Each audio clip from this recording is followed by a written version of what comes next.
Okay, so like, have you heard of this app? It's called Xiaohongshu, Oh, yeah. but it's also like going by Red. Now, I don't. It's like all over the place, and Yeah. I'm trying to figure out what it even is. Oh, yeah. Like it's like one of those things where you open your phone and suddenly, bam, you're seeing like Rednote, TikTok Refugee, Lemonade all at the same time, and you're like, what is going on? Yeah. So we're doing a deep dive today to unpack all this. Okay. We've got like all these trending search terms, app names, and basically what we're trying to do is like follow this digital trail. Oh, interesting. Yeah, to figure out like what's actually happening in social media right now. Yeah, it's really wild how these like random, almost like what seem like random terms, they actually can paint a clear picture of what's going on. So like you take Rednote, right? Yeah. Maybe some people are just straight up like misspelling it. Right. But then you see stuff like Rednote app and it's like, okay, people are legitimately curious about this. They're trying to figure out what it is. Yeah. Yeah. And then you add TikTok banned and TikTok refugee into the mix. And It gets a lot more interesting. it's like this whole other layer to the whole thing. Right. Yeah, people are... Like a whole mass exodus. Yeah, they need somewhere else to go, right? Yeah. And there are the discussions, around potential TikTok bans Right. and data privacy concerns. It's definitely pushing people to look for alternatives. And that's where Xiaohongshu comes in. Okay. It's, often just called Red. It's huge in China. That's what I've heard. Over 200 million active users. Wow. Mostly millennials and Gen Z. It's like a blend of Instagram and Pinterest, but very heavily focused on product reviews and e-commerce. Okay. I see. So now it's all coming together. Rednote, Changshu, it's all the same thing. Right.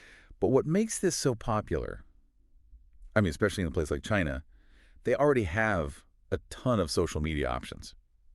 It's a great question. One key thing, I think, is the very curated content. Xiaohongshu has been really good at cracking down on inauthentic reviews and spam. Yeah. So it's like a place where users feel like they're getting real recommendations. From people they trust. From people they trust. Yeah, exactly. And it's super visual, very aspirational, Yeah. which obviously appeals to the younger demographics. Totally. Okay. So we've got this massive platform already happening in China. Yeah. And now it's making its way over here. Mm-hmm. And we actually even saw Daily Mail Yeah. in our search terms. Yeah. So is that a sign that Western media is starting to pay attention?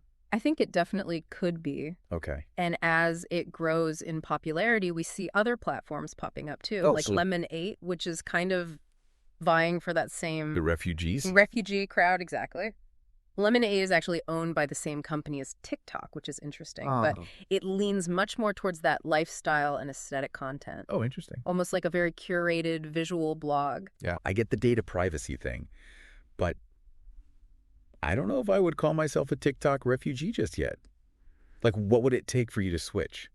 For me, honestly, it comes down to content and community. Yeah. If I find a platform that has a really thriving community that shares my interests and values and the content feels authentic and engaging, that's what would really get me to make the switch. So, I mean, what's the takeaway here? Are we actually seeing a big shift in social media right now? I think it might be too early to say for sure, but this whole rise of Xiaohongshu and the emergence of these other platforms like Lemonade, it tells me that users want something different.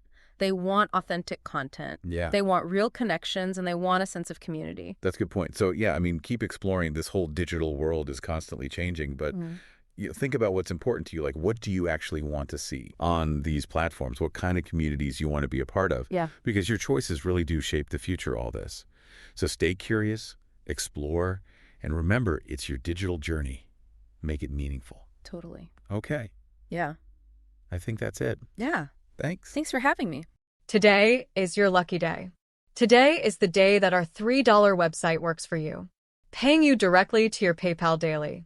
Imagine $3 ongoing continuous payments to your PayPal account. Imagine falling asleep and waking up to $300 in your PayPal account. How would this make you feel? How could this help you? What bills could you pay? What kind of fun could you have? What does that retirement look like now? All for a one-time payment of $3. This website is DFY done for you, fully built and completely hosted, and never stops collecting payments for you. You have spent $3 on coffee on a regular, but that coffee won't help you create multiple streams of income. Click the link below.